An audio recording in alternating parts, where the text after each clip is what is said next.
Praise the Lord. Hallelujah. എല്ലാ കരങ്ങളും ശബ്ദവും ഉയർത്തി കർത്താവിന് മഹത്വം കൊടുക്കാമല്ലോ. ദൈവത്തിൻ്റെ തിരുനാമം ഈ 4-ാം രാത്രിയിലും വാഴ്ത്തപ്പെടട്ടെ. വേദിയിലായിരിക്കുന്ന ആദരണീയരായ അഭിഷിക്തദാസന്മാർ, ദൈവമക്കൾ എല്ലാവർക്കും ഒരു പ്രാവശ്യം കൂടി ക്രിസ്തുവിൽ സന്ധ്യാവന്ദനങ്ങളെ അറിയിക്കുന്നു. ഇന്ന് രാത്രിയിലും ആ പരിശുദ്ധാത്മാവിൻ്റെ നിറവിലായിരിക്കാൻ സർവശക്തനായ ദൈവം നമ്മെ ഒരുക്കുന്ന മഹാദയക്കായി ഞാൻ ദൈവത്തെ സ്തുതിക്കുന്നു, സ്തോത്രം ചെയ്യുന്നു. നമ്മളുടെ വിളി ആമേൻ, അത് നിത്യതയ്ക്കായിട്ടുള്ള വിളിയാണ്. ഇവിടെ തുടരാനുള്ളതല്ല, ഇവിടം വിടാനുള്ള വിളിയാണ്. ആമേൻ. നമ്മുടെ വചന കേൾവിയും നമ്മുടെ പ്രാർത്ഥനയും ഈ ഉപവാസമൊക്കെയും ഇവിടെ എങ്ങനെയും തുടരാനുള്ളതിൻ്റെ തത്രപ്പാടായി മാറാതെ എത്രയും വേഗം നമുക്കുള്ള ആ യാത്രയിലേക്ക്, നമ്മുടെ ആ നിത്യഭവനത്തിലേക്ക് എത്തിച്ചേരുവാനുള്ള തിടുക്കമായി പ്രാർത്ഥനകൾ മാറണം. സ്തോത്രം. കർത്താവിൻ്റെ ദാസൻ പറഞ്ഞ വാക്കുകൾ, മിസ്രൈമിൽ നിന്ന് ഇസ്രായേലിനെ വിടുവിച്ച് രാത്രിയിൽ അവരെ പുറത്തു കൊണ്ടുവന്നത് ആമേൻ കടൽ തുറക്കുന്ന അത്ഭുതം കാണിക്കാനല്ല. അതെല്ലാം ഇതിൻ്റെ ഭാഗമാണ്. അതെല്ലാം ഒരു ഭാഗം മാത്രമാണ്. വിളിച്ചിറക്കിയതെല്ലാം കനാനിലേക്കാണ്. സ്തോത്രം. ഓരോ വീടിൻ്റെ വാതിലിലും ചെന്ന് മോശ പുറപ്പാടിൻ്റെ ധ്വനി പറഞ്ഞത് മരുഭൂമിയിലെ മന്നയുടെ മഹത്വം വർണ്ണിച്ചല്ല, കനാൻ പറഞ്ഞുകൊണ്ടാണ്. ഓരോ വാതിലിൽ മുട്ടിയാളുകളെ ഒരുക്കിയതും നിയമങ്ങൾ പറഞ്ഞതും ജനത്തെ, അന്നത്തെ ഭരണത്തെ ഭയപ്പെടാതെ ജനത്തെ ഒരുക്കിയെടുത്തത് കനാൻ പറഞ്ഞുകൊണ്ടാണ്. വാഗ്ദത്ത നാട് പറഞ്ഞുകൊണ്ടാണ്. പാറ പിളർക്കാമെന്നും വെള്ളം തരാമെന്നും തേയാത്ത ചെരുപ്പുണ്ടെന്നും മുഷിയാത്ത വസ്ത്രമുണ്ടെന്നൊന്നും പറഞ്ഞല്ല, കനാനുണ്ടെന്ന് പറഞ്ഞാണ്. ഓരോരുത്തരും വീട് വിട്ടിറങ്ങിയത് കനാനിലേക്കാണ്. പക്ഷേ നദി കടന്നപ്പോൾ ആ ചിന്തയങ്ങ് മാറി. ആത്യന്തിക ശത്രു തകർന്നെടുത്ത് ആമേൻ കനാൻ മറന്നു. മരുഭൂമി അവരുടെ വശത്തിനാക്കാൻ തത്രപ്പാട് പെടുകയായിരുന്നു. ആമേൻ. ഇന്നത്തെ ആത്മീയ ബന്ധവും ദൈവത്തെ ആശ്രയിക്കലും ഉപവാസവും പ്രാർത്ഥനയും കൃപാവരങ്ങളൊക്കെ മരുഭൂമി എൻജോയ് ചെയ്യാൻ നോക്കുമ്പോൾ നമ്മുടെ ലക്ഷ്യം കൃപയോടെ തരുന്നതിനെല്ലാം ആമേൻ. അതിനകത്തൊരു മത്സര ബുദ്ധിയും വേണ്ട, അതിനകത്തൊരു നിർബന്ധങ്ങളും വേണ്ട. കൃപയോടെ ദൈവസ്നേഹത്തിൽ ദൈവം നൽകുന്നതിനെല്ലാം ആമേൻ. എന്നാൽ നമ്മുടെ ആത്യന്തികമായ ലക്ഷ്യം ആ നാട്ടിലെത്തിച്ചേരുക എന്നുള്ളതാണ്. ഈ ഉപവാസ പ്രാർത്ഥനയും അതിനായി നമ്മളെ ഒരുക്കട്ടെ, പണിയട്ടെ, രൂപാന്തരപ്പെടുത്തട്ടെ. പ്രാർത്ഥനയോടെ നമുക്ക് വചനധ്യാനത്തിലേക്ക് കടന്നു വരാം. ആത്മനിറവ്, അതിൻ്റെ മൂന്നാമത്തേതും നാലാമത്തേതുമായ ഒടുവിലത്തെ 2 പ്രധാന ചിന്തയിലേക്കാണ് ഇന്ന് രാത്രി നാം കടന്നു വരുന്നത്. കഴിഞ്ഞ രാത്രിയിൽ അവസാനിപ്പിച്ചു. ആത്മനിറവ് ഒരുക്കമാണ്. 2 രാത്രികളിലായി ആത്മനിറവ് ഒരുക്കമാണ്. പരീക്ഷയിൽ, ഉപദ്രവങ്ങളുടെ നടുവിൽ ആമേൻ, നമ്മളുടെ ശത്രു നമ്മുടെ മുമ്പിൽ പ്രബലമാകുമ്പോൾ, വിശ്വാസ ജീവിതത്തിൻ്റെ നിലനിൽപ്പിന് എന്നിങ്ങനെ നമ്മളുമായി ബന്ധപ്പെട്ട സമസ്ത മേഖലകളിൽ നമ്മെ പാകപ്പെടുത്തി തികവുള്ളവനാക്കി പുറത്തു കൊണ്ടുവരുന്ന ദൈവീക സമ്പ്രദായമാണ് ആത്മനിറവെന്ന ഒരുക്കം. ആമേൻ.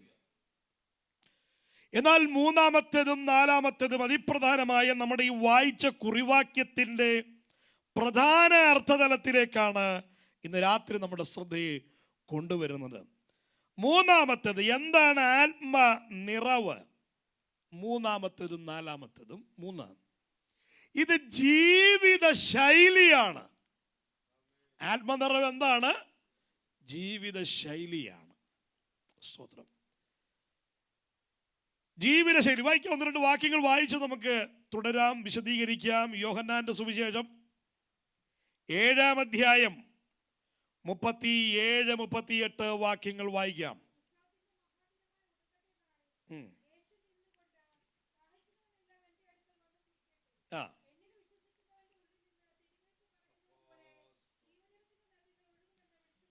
യേശു കർത്താവിൻ്റെ അതിമഹത്തായ ഒരു പ്രഭാഷണമാണിത്. ഉത്സവത്തിന്റെ മഹാദിനമായ ഒടുക്കത്തെ നാളിൽ യേശു നിന്നുകൊണ്ട് പറയുന്നു, ദാഹിക്കുന്നവനെല്ലാം എൻ്റെ അടുക്കൽ വന്ന് കുടിക്കട്ടെ. വിശ്വസിക്കുന്നവന്റെ ഉള്ളിൽ നിന്ന് തിരുവെഴുത്തു പറയുന്നത് പോലെ ജീവജലത്തിൻ്റെ നദികൾ ഒഴുകും. സ്തോത്രം. ഇത് കർത്താവിൻ്റെ മഹത്തായ പ്രസ്താവനയാണ്. താൻ നൽകുവാനിരിക്കുന്ന പരിശുദ്ധയാത്മാവ് സംബന്ധിച്ചുള്ള ഗൗരവമേറിയ ഒരു ഓർമ്മപ്പെടുത്തലാണ്, പ്രസംഗമാണ്. ഞാൻ പറയുന്നു, നാലാമത്തെ ഭാഗം എന്താണ്? ആത്മനിറവ്. ആത്മനിറവ്. ഞാനിവിടെ ബഹളമല്ല, പാട്ടല്ല, ആരാധന അല്ല എന്ന് പറയുമ്പോൾ അതും ഇതുമായി ബന്ധമില്ലെന്ന് ഞാൻ പറഞ്ഞിട്ടില്ല. സ്തോത്രം. ആരാധന അതിൻ്റെ ഭാഗമാണ്. ശബ്ദമുയർത്തി അവനെ സ്തുതിക്കണം, അന്യഭാഷ പറഞ്ഞ് ആരാധിക്കണം, ആത്മനിറവുണ്ടെന്ന് പറഞ്ഞ് അനങ്ങാതിരിക്കുകയല്ല. അഭിഷേകമുള്ളവൻ്റെ ആ അഭിഷേകം ഉള്ളിലുള്ളത് എന്ത് ചെയ്യും? അത് പ്രതിഫലിക്കും. സ്തോത്രം. അത് എൻ്റെ ഹൃദയം കാണുന്ന ദൈവം ഉണ്ടല്ലോ, അകോവായിട്ട് ബന്ധപ്പെട്ടോളൂ എന്നുള്ളതല്ല, അത് പ്രകടമാകും. പക്ഷെ എൻ്റെ ഈ ദൈവദിനം നമുക്ക് നൽകുന്ന പാഠങ്ങൾ യഥാർത്ഥത്തിൽ അത് ആത്മീയ കൂട്ടായ്മകളുടെ സന്തോഷമാണ്. ആത്മാവ് നമ്മിൽ വന്നു എന്നതിൻ്റെ അടയാളമാണ്, നമ്മിൽ ഉണ്ട് എന്നുള്ളതിൻ്റെ അടയാളങ്ങളുടെ ഭാഗമാണ് ഈ അന്യഭാഷയും ആരാധനയും. നമ്മൾ ദൈവത്തോട് സംസാരിക്കുന്നതാണ്, പ്രാർത്ഥിക്കുന്നതാണ്, അഭയാചന കഴിക്കുന്നതാണ്. അതിന് വിലക്കേർപ്പെടുത്തിക്കൊണ്ടല്ല ഞാൻ സംസാരിച്ചു കൊണ്ടിരിക്കുന്നത്. ആമേൻ. നമ്മുടെ കൂട്ടായ്മകളിൽ ആ ആത്മീയ ജ്വലനങ്ങൾ സംഭവിക്കണം. ഈ ദിനങ്ങളിൽ പ്രാർത്ഥിക്കാൻ എനിക്ക് ഗൗരവമേറിയൊരു നിയോഗം പരിശുദ്ധാത്മാവ് നൽകിയിട്ടുണ്ട്. അഭിഷേകം പ്രാപിക്കാത്തവരെല്ലാം ഈ ഓരോ നമ്മളെല്ലാ സെഷനിലും അവസാനം ആമേൻ അങ്ങനെയുള്ളവർക്ക് വേണ്ടി പ്രാർത്ഥിക്കാൻ വേർതിരിക്കുകയാണ്. ആമേൻ. പരിശുദ്ധാത്മാവിൻ്റെ അഭിഷേകം പ്രാപിച്ച് ഈ പ്രാർത്ഥനകളുടെ ആശീർവാദം പറയാവുള്ളൂ. ഹല്ലേലൂയ. ആമേൻ. നിങ്ങളുടെ പ്രൊഫഷൻ, നിങ്ങളുടെ ഇമേജ്, ആമേൻ, അതെല്ലാം മറന്നിട്ട് ഒരു കൊച്ചു കുഞ്ഞിനെ പോലെ എൻ്റെ മേൽ ആ അഭിഷേകം ഒന്ന് നൽകണമേ എന്നുള്ള പ്രാർത്ഥനയോടെ ഇതുവരെ അഭിഷേകം പ്രാപിക്കാത്തവർ, നമുക്കുള്ള ഏറ്റവും നല്ല സമയമാണിത്. ആമേൻ. ആത്മാവിൽ നിറയണം, അഭിഷേകത്തിൻ്റെ ആ ശക്തി ഏറ്റെടുക്കണം. എൻ്റെ ഒരു സ്നേഹിതൻ്റെ സാക്ഷ്യം ഞാനിങ്ങനെ കേട്ടതാണ്. അദ്ദേഹം ആമേൻ ഇന്ന് അനുഗ്രഹിക്കപ്പെട്ടൊരു ദൈവദാസനാണ്. എന്നാൽ അദ്ദേഹം ബൈബിൾ കോളേജിൽ പഠിക്കാൻ പോയപ്പോൾ താൻ എന്ത് ചെയ്തിരുന്നില്ല? അഭിഷേകം പ്രാപിച്ചിരുന്നില്ല. താൻ മടങ്ങി വന്നപ്പോൾ വീട്ടിൽ വന്നു. തൊട്ടടുത്ത സഭയിൽ അവർ മീറ്റിംഗ് അറ്റൻഡ് ചെയ്യുമ്പോൾ ഒരു രാത്രി മീറ്റിങ്ങിൽ അദ്ദേഹത്തോട് പറഞ്ഞു, പാസ്റ്റർ പറഞ്ഞു മീറ്റിംഗ് ലീഡ് ചെയ്യണമെന്ന് പറഞ്ഞു. അപ്പോൾ ഉപവാസ പ്രാർത്ഥന ഇതേ മീറ്റിംഗ് ലീഡ് ചെയ്തുകൊണ്ടിരിക്കുമ്പോൾ അന്ന് വന്ന ദൈവദാസൻ, പ്രവാചകനായ ദൈവദാസൻ പറഞ്ഞു, ഈ നിമിഷം പരിശുദ്ധാത്മാവിൻ്റെ വലിയൊരു അഭിഷേകത്തിൻ്റെ ശക്തി ഒരു ഇതുവരെ പ്രാപിക്കാത്ത ചിലരിലേക്ക് പരിശുദ്ധാത്മാവ് അത് പങ്കുവയ്ക്കാൻ ആഗ്രഹിക്കുന്നു. പ്രാപിക്കാത്തവരെല്ലാം കരം ഉയർത്തി പിടിക്കാൻ പറഞ്ഞു. സഹോദരം, പക്ഷേ ഈ പാസ്റ്ററെ അഭിമാനം സമ്മതിച്ചില്ല. കാരണം ബൈബിൾ കോളേജിൽ പഠിക്കാൻ പോയി. ആമേൻ. നല്ല പ്രസംഗമാണ്. ആമേൻ. തന്നെയല്ല അന്നത്തെ യോഗം ലീഡ് ചെയ്യുകയാണ്. സഹോദരം, അന്നത്തെ യോഗം ലീഡ് ചെയ്യുന്നു. തനിക്ക് അഭിമാനം സമ്മതിച്ചില്ല. എല്ലാവരും കരമുയർത്താൻ പറഞ്ഞു. ആമേൻ. ഒരുമാതിരിപ്പെട്ടവരെല്ലാം കരമുയർത്തി. അപ്പൊ വീണ്ടും അദ്ദേഹം പറഞ്ഞു, ഒരാളും കൂടെ ഉണ്ടല്ലോ, പരിശുദ്ധാത്മാവ് എന്നോട് പറയുന്നു, ഒരാളും കൂടെ ഉണ്ട്. പക്ഷെ അദ്ദേഹം കരമുയർത്തിയില്ല. ആരാധന വെളിപ്പെട്ടു, എല്ലാവരും അഭിഷേകം പ്രാപിച്ചു. അപ്പോൾ ഈ മനുഷ്യൻ പുറകിലത്തെ ജനലിന്റെ കർട്ടന്റെ പുറകിൽ കൂടി ഇങ്ങനെ കൈപൊക്കി. ദൈവം പൊക്കിയെന്നുമായി. ദൈവം മനുഷ്യനും കണ്ടില്ല, എന്നാൽ ദൈവം കാണുകയും ചെയ്യുമല്ലോ എന്ന് ഓർത്തുകൊണ്ട് താൻ ഈ കർട്ടന്റെ പുറകിൽ കൂടെ കൈപൊക്കി. അടവൊന്നും അഭിഷേകത്തിന് മുമ്പിൽ നടക്കുകയല്ല കേട്ടോ. എല്ലാവർക്കും കിട്ടി, കർട്ടന്റെ പുറകിൽ കൈപൊക്കിയ പാസ്റ്റർക്ക് മാത്രം കിട്ടിയില്ല. അദ്ദേഹം കരഞ്ഞുകൊണ്ട് പറയുന്ന സാക്ഷ്യമാണ്. പിന്നെ എത്രയോ കാലങ്ങൾ ക്ഷമ പറഞ്ഞും കരഞ്ഞും പല 40 കരഞ്ഞും ദൈവസന്നിധിയിൽ നിന്ന് ആ അഭിഷേകം ഏറ്റെടുത്തു. ഇന്ന് അഭിഷേകം ഇല്ലാത്ത ഒന്നും വലിയ വിഷയമല്ല. അതാരെ അത് ദുഃഖിപ്പിക്കുന്നില്ല. അടുത്തിരിക്കുന്നവർ അന്യഭാഷ പറയുമ്പോൾ, ഇവർ അന്യഭാഷ പറയുമ്പോൾ, അന്യഭാഷ പറയാതിരിക്കുന്നത് അതേതാണ്ട് സ്റ്റാൻഡേർഡ് ചിന്താഗതിയാണെന്നുള്ള നിലയിലാണ്. ഒന്നുമല്ല കേട്ടോ. ഞാനൊരു സഭയിൽ, എൻ്റെ അളിയൻ ശുശ്രൂഷിക്കുന്ന സഭയിൽ ഞാൻ ചോദിച്ചു, അഭിഷേകം പ്രാപിച്ചവരെല്ലാം കരം ഉയർത്താൻ. അപ്പോൾ എല്ലാവരും കൈ ഉയർത്തി. കുറച്ച് പേര് കൈ ഉയർത്തിയില്ല. ബ്രദർ എന്താ അനങ്ങാതിരിക്കുന്നു പറഞ്ഞു. പ്രാപിച്ചായിരുന്നു. ഞാൻ പുള്ളി ചിരിച്ചോണ്ട് പറയും, ഞാനതങ്ങ് നഷ്ടമാക്കിയെന്ന്. സ്വതന്ത്രം പ്രാപിച്ചായിരുന്നു, നഷ്ടപ്പെട്ടു. അത് ചെറു പുഞ്ചിരിയോടെ പറയണമെങ്കിൽ ആ ഹൃദയത്തിൻ്റെ കാഠിന്യത. അന്യഭാഷയും കൃപാവരങ്ങളും ഒക്കെ സെക്കൻഡറിയാണ്. ആത്മീയതയിൽ പോലും നമ്മുടെ പ്രൊഫഷനുകളും നമ്മുടെ ഇമേജും നമ്മളുടേതായ സമൂഹത്തിലുള്ള അംഗീകാരവും പണവും ഇതെല്ലാം ഇങ്ങനെ മുഴച്ചു നിൽക്കുമ്പോൾ അതെല്ലാം ഇന്ന് രാത്രി ഒന്ന് മാറ്റി വെച്ചിട്ട് ഒരു കൊച്ചു കുഞ്ഞിനെ പോലെ വാഞ്ചിക്കുന്നവരെ ഈ ദിനങ്ങളിൽ കുഞ്ഞുമക്കളെല്ലാവരും അഭിഷേകം പ്രാപിക്കണം കേട്ടോ. അഭിഷേകം പ്രാപിക്കണം. പരിശുദ്ധാത്മാവേ, അങ്ങയുടെ ശക്തിയാൽ ഞങ്ങളെ നിറയ്ക്കണമേ എന്ന് പ്രാർത്ഥിക്കണം. Hallelujah, hallelujah. കരങ്ങൾ ഉയർത്തി കർത്താവിന് മഹത്വം കൊടുത്താട്ടെ. ഇവിടെ യേശു കർത്താവ് തന്റെ ജനത്തിന് നൽകുവാൻ, തന്റെ ജനത്തിന്, തന്റെ സഭയ്ക്ക് നൽകുവാൻ ആഗ്രഹിച്ച പരിശുദ്ധാത്മാവിനെ സംബന്ധിച്ചുള്ള മഹത്തായ പ്രസ്താവന നടത്തുകയാണ്. ആത്മനിറവ് സംബന്ധിച്ചത്. വിശ്വസിക്കുന്നവരെല്ലാം എന്ത് ചെയ്യണം? എന്റെ അടുക്കൽ വന്ന് കുടിക്കണം.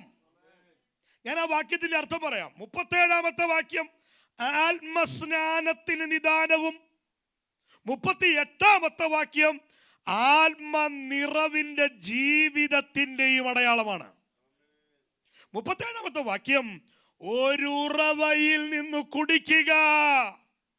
38-ാമത്തെ വാക്യം നദികളായി ബഹിർഗമിക്കുക. ദൈവമക്കളെ, ഈ ആത്മനിറവ് ജീവിത ശൈലിയാക്കിയത് ആദിമ നൂറ്റാണ്ടിലെ ദൈവസഭയുടെ, ആദ്യ നൂറ്റാണ്ടിൽ ക്രിസ്തുവിനായി വേർതിരിക്കപ്പെട്ട സഭയുടെ ഒരു സാധാരണ ജീവിത ശൈലിയായിരുന്നു. ഒരു സാധാരണ ജീവിത ശൈലിയായിരുന്നു. ഹല്ലേലൂയ. ഇതൊരു ചടങ്ങല്ല. ഞാൻ വീണ്ടും വീണ്ടും പറയാം, ഇതൊരു പ്രോഗ്രാം അല്ല. ആത്മനിറവെന്ന് പറഞ്ഞ് വലിയ ഫോണ്ടിൽ എഴുതി വെക്കുന്ന ഫ്ലെക്സിന്റെ കീഴെ വന്ന് ബഹളം വെക്കുന്നതല്ല. ഇത് ജീവിത ശൈലിയാണ്. ഇത് ജീവിത ശൈലിയാണ്. കൊരിന്ത്യ സഭയെ നോക്കണം. കൊരിന്ത്യ സഭ കൃപാവരങ്ങളൊക്കെ ഉണ്ടെങ്കിലും, ആത്മസ്നാനം പ്രാപിച്ചെങ്കിലും, ആത്മനിറവിന്റെ ജീവിതത്തിൽ അവർക്ക് പരാജയം സംഭവിച്ചിരുന്നു. ആത്മസ്നാനം പ്രാപിച്ചു. പരിശുദ്ധാത്മസ്നാനമല്ല വിശ്വാസ ജീവിതത്തിന്റെ പരിസമാപ്തി എന്ന് വെച്ചാൽ അഭിഷേകം പ്രാപിച്ചു എന്ന് പറയുന്നത് കൊണ്ട് മാത്രമല്ല, അത് ദിനം പ്രതി അതിന്റെ പ്രവർത്തനങ്ങൾ നടക്കണം. ഞാനതിന് ആദ്യ ദിവസം പറഞ്ഞ ആ വാക്കുകൾ ആവർത്തിക്കുകയാണ്. പ്രാപിച്ച കാലമോ പഴക്കമോ 30 വർഷം മുമ്പ് 40 വർഷം മുമ്പ് എന്ന് പറയുന്ന ഓർമ്മയിൽ സൂക്ഷിക്കുന്ന തീയതി പറയുകയല്ല. അത് ഇന്നും ആക്റ്റീവാണ് എന്ന് മനസ്സിലാകുന്ന ആത്മനിറവിന്റെ ജീവിതം പ്രകടമാകണം. ആമേൻ. ആത്മസ്നാനം അത് അത്യന്താപേക്ഷിതമാണ്. എന്നാൽ അത് പരിസമാപ്തിയല്ല, അത് ആരംഭമാണ്. തുടർച്ച ആത്മനിറവിന്റെ ജീവിതമാണ്. ആമേൻ. ആത്മനിറവ് നമ്മുടെ, ലളിതമായി പറഞ്ഞ ആത്മനിറവ് നമ്മുടെ സ്വഭാവമാണ്. സ്വതന്ത്രം. ഇപ്പൊ അതില് വീഴ്ച നമ്മുടെ സമൂഹത്തിന് വന്നിട്ടുണ്ട്. ഞാനടങ്ങുന്ന, നാം അടങ്ങുന്ന നമ്മുടെ ആത്മീയ സമൂഹത്തിന് അതിന് വീഴ്ച വന്നിട്ടുണ്ട്. കൊരിന്ത്യ സഭയിലേക്ക് നോക്കാം. ആത്മാവുണ്ട്, കൃപയുണ്ട്, കൃപാവരമുണ്ട്, അന്യഭാഷയുണ്ട്, വെളിപ്പാടുണ്ട്. ആരാധന തുടങ്ങിയ നീക്കുകയല്ല. ആമേൻ. എത്ര പ്രാർത്ഥിച്ചാലും, എത്ര അന്യഭാഷ പറഞ്ഞാലും, എത്ര പ്രവചിച്ചാലും അവർ മതി വരുന്നില്ല. ഒരാൾ ഇങ്ങോട്ട് പ്രവചിക്കും, അടുത്ത ആൾ ഇങ്ങനെ വെയിറ്റ് ചെയ്യുക, അടുത്ത ആൾ ഇങ്ങോട്ട് പ്രവചിക്കാൻ. പ്രവചിച്ച് അതിൻ്റെ അകത്ത് കൃപാവരങ്ങളുടെ പേരിൽ അടി തുടങ്ങി. അപ്പോൾ പറഞ്ഞു, ബ്രദറെ നിന്റെ അകത്ത് പ്രവചനമുണ്ട്, 1 മിനിറ്റ് വെയിറ്റ് ചെയ്യണം. ആദ്യ ആൾ പ്രവചിച്ചില്ല, അദ്ദേഹം പ്രവചിക്കട്ടെ, നീ 2 മിനിറ്റ് വെയിറ്റ് ചെയ്യണം. പുള്ളി പറഞ്ഞിട്ട് പറയാം. അപ്പം അടുത്ത ആൾ അന്യഭാഷ കൊണ്ട് കയറി വരുമ്പോൾ പറയും, അന്യഭാഷയൊക്കെ ഉണ്ട്, അത് നിൽക്കട്ടെ, അവിടെ നിൽക്കട്ടെ, അതൊന്ന് ഒരാൾ വ്യാഖ്യാനം ഇല്ലെങ്കിൽ കുറച്ചു നേരം അടങ്ങിയിരിക്കുക. കാരണം ഈ കൃപാവരങ്ങളുടെ പേരിലും അടി നടക്കുക, ടാലന്റിന്റെ പേരിൽ അടി. നീ പറഞ്ഞോ, എനിക്കും പറയണ്ടേ? ഞാൻ 4-5 അവർ നേരിട്ട അന്നത്തെ പ്രശ്നം പറയാം. കൊരിന്ത്യ സഭ നേരിട്ടത് ഒന്ന് വിഭാഗീയത. കൃപാവരമുണ്ട്, അങ്ങോട്ട് പ്രവചിക്കുന്നു. അയ്യോ എന്തൊരു സൈലന്റ്! ഞാൻ നിങ്ങളിൽ ഇത്ര സൈലന്റ് പ്രതീക്ഷിക്കുന്നില്ല കേട്ടോ. ഹല്ലേലൂയ. സ്വതന്ത്രം. വിഭാഗീയത കൊരിന്ത്യ സഭയുടെ ഒരു പ്രത്യേക സ്വഭാവമായിരുന്നു. അങ്ങോട്ട് തൂത്, ഇങ്ങോട്ട് തൂത്, ആരാധിക്കുന്നു, ഉരുളുന്നു, വീഴുന്നു, വൻ പരിപാടി. യോഗം കഴിഞ്ഞിട്ടോ എഴുന്നേറ്റ് 4 ഗ്രൂപ്പായിട്ട് നിൽക്കും. ആരാ 4 ഗ്രൂപ്പ്? 1, ഞങ്ങൾ പൗലോസിന്റെ പക്ഷം എന്ന് പറഞ്ഞ സ്ഥാപകന്റെ പക്ഷക്കാര്.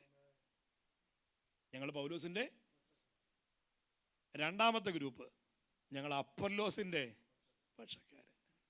മൂന്നാമത്തെ ഗ്രൂപ്പ് ഞങ്ങൾ കേഫാവിന്റെ പക്ഷക്കാര്. ചരിത്രം പരിശോധിച്ചാൽ ആ സമയത്ത് കേഫാവ് ആ പഞ്ചായത്തിൽ കൂടെ പോലും പോയിട്ടില്ല. ആ ഏരിയ വരാത്തവനും ആ സഭ ഗ്രൂപ്പുണ്ട്. കാരണം മറ്റേ രണ്ടുപേരും ഈ പുള്ളിക്ക് പിടിക്കുന്നില്ല. അപ്പൊ പിന്നെ കേട്ടുകേൾവി വന്ന ആ പുള്ളിയെ പിടിച്ചേക്കാന്ന് പറഞ്ഞിട്ട് കേഫാവിനും ഗ്രൂപ്പ്. ഇതിലൊന്നും പെടാത്ത നാലാമതൊരു ഗ്രൂപ്പുണ്ട്. അവര് പറഞ്ഞു ഞങ്ങൾ ക്രിസ്തുവിന്റെ. നിങ്ങൾ അവിടെ ഒന്ന് ക്ഷമിക്കണം കേട്ടോ, അല്ലേലി അസ്ഥാനത്താണേ. ഞങ്ങൾ ക്രിസ്തുവിന്റെ പക്ഷക്കാരെന്ന് പറഞ്ഞപ്പോൾ നമുക്കൊരു പോസിറ്റീവ് ടോൺ കിട്ടിയല്ലേ? അല്ല, ഇവനാ ഇന്റർനാഷണൽ കള്ളൻ. നിലവിലുള്ള ഒരുത്തരോട് സഹകരിക്കാൻ ഇവന് ബുദ്ധിമുട്ടാ. അതാണ് ഈ ക്രിസ്തുവിന്റെ പക്ഷക്കാർ. കാരണം ചോദിക്കാൻ ആരുമില്ലോ. ഞാൻ പൗലോസിന്റെ കൂടെ അല്ല, പുള്ളിയെ നമുക്ക് അംഗീകരിക്കാൻ പറ്റില്ല, അപ്പൊല്ലോസിനെ അംഗീകരിക്കാൻ പറ്റില്ല, കേഫാവ് വേണ്ടേ വേണ്ട, ഞങ്ങള് ക്രിസ്തുവിന്റെ പക്ഷക്കാർ. സ്തോത്രം. നമ്മുടെ കൊട്ടാരയ്ക്ക് ഒരു സഹോദരൻ ഉണ്ടായിരുന്നു. അദ്ദേഹം ഇങ്ങനെ അഭിഷേകം കയറി ഭയങ്കര പ്രവചനമൊക്കെയാണ്, വെളിപ്പാടൊക്കെയാണ്. അപ്പം ഇദ്ദേഹം പറഞ്ഞു, ഞാൻ അദ്ദേഹത്തെ നല്ല വിശുദ്ധിയും ഭയങ്കരമായിട്ട് ചെറുപ്പക്കാരെടുത്ത് ഭയങ്കര വിശുദ്ധിയും വചനമൊക്കെ പ്രസംഗിക്കുന്നുണ്ടപ്പോൾ എനിക്ക് താല്പര്യം തോന്നി. ഞാൻ പറഞ്ഞു, ബ്രദറെ കൂടെ വാ, നമുക്കൊരു ടീമുണ്ട്. എനിക്ക് ഭയങ്കര ഇഷ്ടമാണ് പരസ്യബോധന പ്രസംഗിക്കാൻ. സ്വതന്ത്രം. ഞങ്ങൾക്ക് പരസ്യബോധ ടീമുകളുണ്ടായിരുന്നു കേരളത്തിൽ നിൽക്കുമ്പോൾ. അപ്പോൾ ഞാൻ പറഞ്ഞു, ഞങ്ങളുടെ ടീമിൽ വാ, നമുക്ക് ഒരുമിച്ച് പരസ്യബോധന പോവാം. അപ്പോൾ ഇദ്ദേഹത്തോട് പറഞ്ഞു, ഞാനൊരു ടീമിൻ്റെ മെമ്പറല്ല, ഞാനും എൻ്റെ യേശു മാത്രമാണ് ടീം, ഞാനും എൻ്റെ കർത്താവ് മാത്രമാണ് ടീം. ഞാൻ ഈ ഭൂമിയിലുള്ള ഒരു ടീമിൻ്റെ. ഇപ്പോൾ കേൾക്കുന്നത് അവൻ ആത്മാവ് കയറിയിട്ട് ഇപ്പോൾ സഭയിലും പോകുന്നില്ലെന്നുള്ള. കാരണം വിശുദ്ധന്മാരല്ലെന്നാണ് പറയുന്നത് അവിടെ. അങ്ങോട്ട് പുള്ളിക്ക് അങ്ങോട്ടും അടുക്കാൻ. പക്ഷെ നിങ്ങൾ മീറ്റിങ്ങിന് വിളിച്ചാൽ പുള്ളി വരും. കാരണം ജോർജ് കുട്ടി ഞങ്ങളവിടെ ഡാബു എന്നാണ് പറയുന്നത്. ഡാബു ഒടിയയിൽ നാടൻ ഭാഷയുണ്ട്. അവിടുത്തെ ദേശീയ എന്ന് പറയും, അവിടുത്തെ നാടൻ പ്രയോഗമാണ് ഡാബു. ഡാബുവിന് വേണ്ടി പോകുന്ന. അന്നേരം ഇതൊന്നും വിഷയം അല്ല. അവനവൻ്റെ മധ്യപ്രദേശ്, അവൻ്റെ വയറും അവൻ്റെ പോക്കറ്റിനും വേണ്ടി, ഡാബുവിന് വേണ്ടി ഒരു ഉപദേശവും അതാരും കൊടുത്താലും വാങ്ങും. പക്ഷെ സഹകരിക്കാൻ ബുദ്ധിമുട്ടാണ്. പക്ഷെ കൃപാവരമുണ്ട്, പ്രവചനമുണ്ട്. പ്രവചനം അച്ചിട്ടാണ്. ദർശനമുണ്ട്, വെളിപ്പാടുണ്ട്, ദൂതുണ്ട്, പ്രൈസ് ആൻഡ് വർഷിപ്പ് ഉണ്ട്. എല്ലാം ഉണ്ടെങ്കിലും പിണക്കം മാറിയിട്ടില്ലെന്ന്.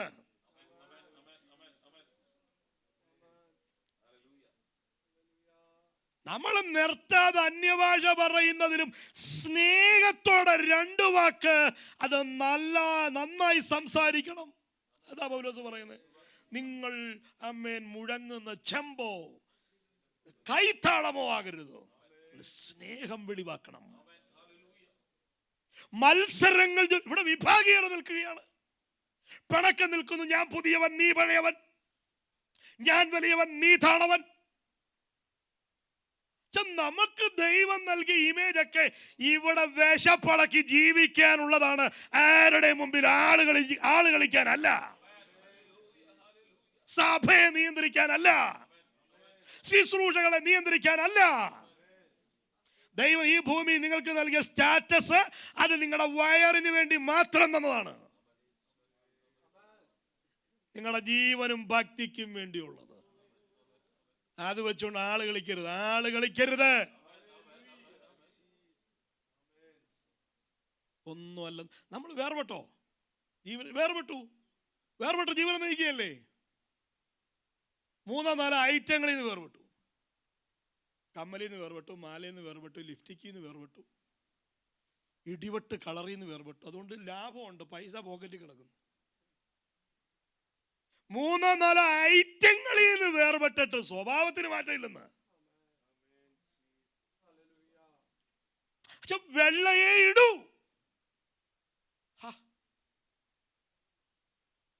സ്വത്രം അകത്തുനിന്ന് ദൈവസന്നിധിയിലേ നമ്മുടെ ഹൃദയം കൊണ്ട് പകരണം. നമ്മളെ ഉടയ്ക്കുന്നില്ലെങ്കിൽ നമ്മുടെ ആരാധനകൾ വ്യർത്ഥമാണ്. നമ്മളല്ല ഇന്ന് കണക്ട് ചെയ്തിരിക്കുന്ന കൃപാവരങ്ങൾ മാത്രം, പ്രവചനങ്ങളുമായി ബന്ധപ്പെടുത്തിയിരിക്കുക.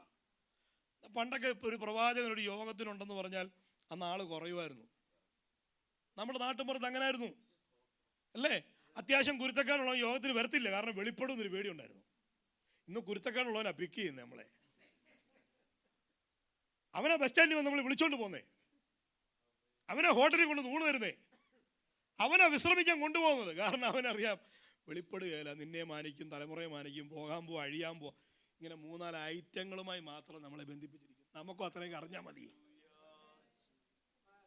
നമ്മൾ കൃപാവരങ്ങൾ യൂസ് ചെയ്യുന്നത് നമ്മുടെ ഈ മണ്ണിലെ നിലനിൽപ്പിന് വേണ്ടി മാത്രമായി കഴിഞ്ഞു.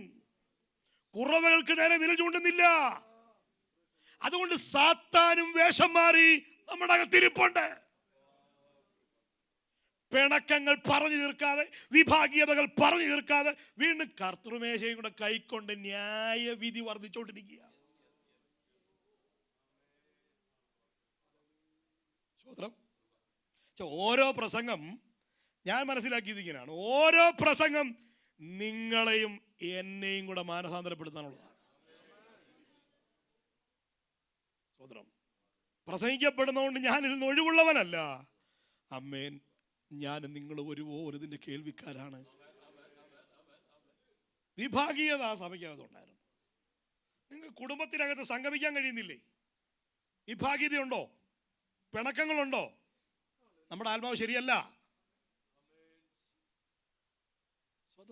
നിങ്ങളിൽ അഭിഷേകം ഉണ്ടോ എന്നറിയാൻ സൺഡേ വരെ വെയിറ്റ് ചെയ്യേണ്ട കാര്യമില്ല. ഇല്ല, ഇവിടെ വെള്ളിയാണല്ലോ, വെള്ളി വരെ വെയിറ്റ് ചെയ്യേണ്ട കാര്യമില്ല. പക്ഷെ നമ്മുടെ വിശ്വാസികളുടെ അകത്ത് അഭിഷേകം ഉണ്ടോ എന്നറിയാൻ പാസ്റ്റർമാർ വെള്ളിയാഴ്ച വരെ വെയിറ്റ് ചെയ്യണം. വെള്ളിയാഴ്ച വരെ വെയിറ്റ് ചെയ്തിട്ട് വെള്ളിയാഴ്ച പാട്ട് എന്നിട്ട് സ്പീഡ് പോരെങ്കിൽ ഞങ്ങൾ ഇങ്ങനെ കാണിക്കും. കാരണം ആദ്യം ഒരു റൗണ്ട് പാടി, രണ്ടാമത് പാടി, എന്നിട്ടും മറ്റേ അന്യഭാഷ പറയുന്നില്ല. അപ്പൊ പിന്നെ ഋതം കൂട്ടി നോക്കുമ്പോഴാ 2 കഷ്ണം അന്യഭാഷ. ചിലർ വന്നിരുന്ന് പറഞ്ഞു നോക്കൂ ഇത്. കാരണം എൻ്റെ സ്വഭാവം വെച്ചും നഷ്ടപ്പെടേണ്ടതാണ്. പക്ഷേ പോയോ ഇല്ലയോ എന്നുള്ളൊരു പരിശോധനയ്ക്കൊന്ന് പറഞ്ഞു നോക്കും. അമ്മേ, ദൈവമക്കളെ, മനുഷ്യനെ ബോധിപ്പിക്കാനുള്ളതല്ല ആരാധന. നിങ്ങൾ ഈ ആലയത്തിലേക്ക് കടന്നു വരുമ്പോൾ അപ്പുറത്താളുണ്ട് ഇപ്പുറത്താളുണ്ട് അല്ല, നിന്റെ കർത്താവ് ഇവിടുന്ന് മാത്രം ചിന്തിച്ചാൽ മതി. വിഭാഗീയതയുണ്ട്. കൊരിന്ത്യ സഭ അഭിഷേകം ഉണ്ടെങ്കിലും ആത്മസ്നാനം വിഭാഗീയത നിലനിന്നിരുന്നു. മാത്രമല്ല, മ്ലേച്ഛതകൾ, ജാതികൾ പോലും മറയ്ക്കുന്ന പാപങ്ങൾ, സ്വതന്ത്രം, ലൈംഗിക അനാചാരങ്ങൾ അവിടെ ഉണ്ടായിരുന്നു. വിശ്വാസികൾ തമ്മിലുള്ള കോടതി കേസുകൾ അവിടെ ഉണ്ടായിരുന്നു. കോടതി കേസുകൾ നിങ്ങളെല്ലാവരും ശ്രദ്ധിച്ച്, നമ്മൾ ഈ ചെറിയ വിഷയങ്ങൾ സഭയെ കൊണ്ടുവരികയും വലിയ വിഷയങ്ങളിൽ ജാതികളെ ആശ്രയിക്കുകയും ചെയ്യും. പണ്ടങ്ങനെ അല്ലായിരുന്നു, ആണോ? പനിയും പഴുപ്പും ഒക്കെ ഇങ്ങോട്ട് കൊണ്ടുവന്നിട്ട് വലിയ തകർച്ചൽ കൗൺസിലിംഗ് കൊടുക്കുന്ന ആരുണ്ട്, ഡോക്ടർ ആരുണ്ട്, അതിൻ്റെ പ്രൊഫഷനുകളെ തേടിപ്പോവും. അതുകൊണ്ട് കർത്താവിന് ആ വിഷയത്തിൽ ഇടപെടാൻ പറ്റുന്നില്ല. എല്ലാം പൊളിഞ്ഞ് അവനും പൈസ കൊടുക്കാൻ ഇല്ലാതെ വരുമ്പോഴാണ് പിന്നെ സഭയെ കൊണ്ടുവരുന്നത്. സഭ നമ്മുടെ കോടതിയാണ്. സഭ നമ്മുടെ ആശുപത്രിയാണ്. സഭ നമുക്കെല്ലാമാണ്. എന്ത് വലിയ വിഷയമുണ്ടെങ്കിലും ഇവിടെ കൊണ്ടുവരണം.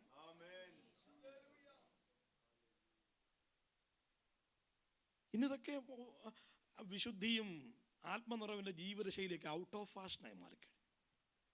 അത് കുറെ പാവങ്ങൾക്ക് മാത്രമുള്ളതാണ്, അല്ലെ നാട്ടിലുള്ളവർക്ക്. നമ്മൾ അന്യദേശത്തല്ലേ, നമ്മുടെ കുഞ്ഞുങ്ങൾ അന്യദേശത്തല്ലേ, അവർ ലണ്ടനിലാകുമ്പോൾ അതിൻ്റെ ഒരു സ്റ്റൈൽ, അവർ ജർമ്മനിയിലാകുമ്പോൾ അതിൻ്റെ സ്റ്റൈൽ. അപ്പം ഭൂമിയിലാണല്ലോ. ഹലോ, ലണ്ടനിലായതുകൊണ്ട് വേറെ എന്തെങ്കിലുമാണോ കഴിക്കുന്നത്? നമ്മൾ കഴിക്കുന്നതന്നെയല്ലേ കഴിക്കുന്നത്. എന്താണ്? ജാതികളെ പോലെ സാഹചര്യങ്ങളെ ആശ്രയിച്ച് ന്യായീകരണങ്ങൾ സൃഷ്ടിച്ച് ആത്മനിറവിൻ്റെ ജീവിതത്തിൽ നമ്മൾ പരാജയപ്പെട്ടുകൊണ്ടിരിക്കുക. അന്നേരം അതിൽ അധികാരത്തോടെ പറയാം, വചനത്തിൻ്റെ അധികാരത്തോടെ പറയാം, പിണക്കങ്ങൾ മറക്കണം, പിണക്കങ്ങൾ മറക്കണം, പിണക്കങ്ങൾ മറക്കണം, രമ്യപ്പെടണം. ഐക്യതയില്ലാത്തടത്ത് ആത്മാവ് ചലിക്കില്ല. ആമേൻ. ഇന്ന് രാത്രി പരിശുദ്ധാത്മാവ് നമ്മളിൽ ക്രിയ ചെയ്തുകൊണ്ടിരിക്കുകയാണ്. എന്തെങ്കിലുമൊക്കെ കുറവുകളുണ്ട്. ചിലപ്പോൾ ന്യായം നിങ്ങളുടെ വശത്തായിരിക്കാം, അതുകൊണ്ടായിരിക്കും നിങ്ങൾ വെയിറ്റ് ചെയ്യുന്നത്. സത്യം നിങ്ങളുടെ വശത്തായിരിക്കാം, പക്ഷെ വെയിറ്റ് ചെയ്യണ്ട. ന്യായം നിങ്ങളുടെ വശത്താണല്ലോ. ഇമേജ് പോവാണെ പോട്ടെ, മാന്യത പൊളിയാണെ പൊളിയട്ടെ. രമ്യപ്പെട, അങ്ങോട്ട് എന്നൊരു സോറി പറയാൻ പറ്റുമെങ്കിൽ ചെയ്യണം. കാരണം നമ്മളെ നയിക്കുന്നൊരു പരിശുദ്ധാത്മാവാണ്. നമ്മളെ നിമിത്തം ആരെങ്കിലുമൊക്കെ കരഞ്ഞിട്ടുണ്ടെങ്കിൽ അതാ ബൈബിൾ നൽകുന്ന വ്യവസ്ഥ. അതാ, അല്ല ഇതെല്ലാം കൂടെ വെച്ചിട്ട് വന്നിരുന്ന് നമ്മളിങ്ങനെ പ്രൈസ് ആൻഡ് വർഷിപ്പിന് കൈയും മലർത്തി പിടിച്ചിട്ട് പുറകോട്ട് പോകുന്നതല്ല. ആമേൻ പറഞ്ഞാട്ടെ. സ്തോത്രം, സ്തോത്രം. ഇവിടെ ഒത്തിരി കാര്യങ്ങളുണ്ട്. വിശ്വാസികൾ കോടതി കയറുന്നു, ആത്മീയ വരങ്ങൾ സംബന്ധിച്ച കലഹം ഉണ്ടാകുന്നു, ആത്മീയ വിഷയങ്ങൾ, പുനരുദ്ധാനത്തെ സംബന്ധിച്ചുള്ള പുനരുദ്ധാനത്തെ നിഷേധിക്കുന്നു, അപ്പോസ്തലന്മാരുടെ അധികാരത്തെ ചോദ്യം ചെയ്യുന്നു, ശുശ്രൂഷകന്മാരെ ചോദ്യം ചെയ്യുക. സ്നാനപ്പെടുത്തിയ ഭാഷയോട് നിന്റെ അപ്പോസ്തലൻ ശരിയല്ലല്ലോ, ഇനി ആരാ വെച്ച് പോയിന്റ് ഒക്കുന്നില്ല, മർമ്മം ഒക്കുന്നില്ല, ഇപ്പൊ പഴയതുപോലെ അങ്ങോട്ട് മൂർച്ചയില്ലല്ലോ. സ്വത്രം. ശുശ്രൂഷകന്മാരെ കരയിപ്പിക്കുക, ചോദ്യം ചെയ്യുക. ശുശ്രൂഷകനെ ആക്കി വെച്ച ദൈവമാണ്, വേല നമ്മുടെയല്ല. നമ്മളിടുന്ന സ്വോത്രാഴ്ചയുടെ കനത്തിലാണ് നമ്മൾ ഈ ജാട കാണിക്കുന്നത്. പക്ഷേ മനുഷ്യനല്ല കൊടുക്കുന്നത്, നമ്മൾ കൊടുക്കുന്നതെല്ലാം ദൈവത്തിനാണ് കൊടുത്തുകൊണ്ടിരിക്കുന്നത്. നമ്മൾ ഈ മേശമേൽ അർപ്പിക്കുന്ന ആർക്കാ കൊടുക്കുന്നേ? ദൈവത്തിന് അർപ്പിക്കുന്നത്, കർത്താവിനാ കൊടുക്കുന്നേ. നിങ്ങളുടെ കയ്യിൽ നിങ്ങൾ അർപ്പിച്ചു കഴിഞ്ഞാൽ പിന്നെ അതിൻ്റെ അകത്ത് നമുക്ക് കണക്ക് പറയാനോ അതിനകത്ത് ആമേൻ എന്താ പറയാ സ്വയമായി പ്രശംസിക്കാനോ ഒന്നും ഇവിടെ അനുവാദമില്ല. ആമേൻ.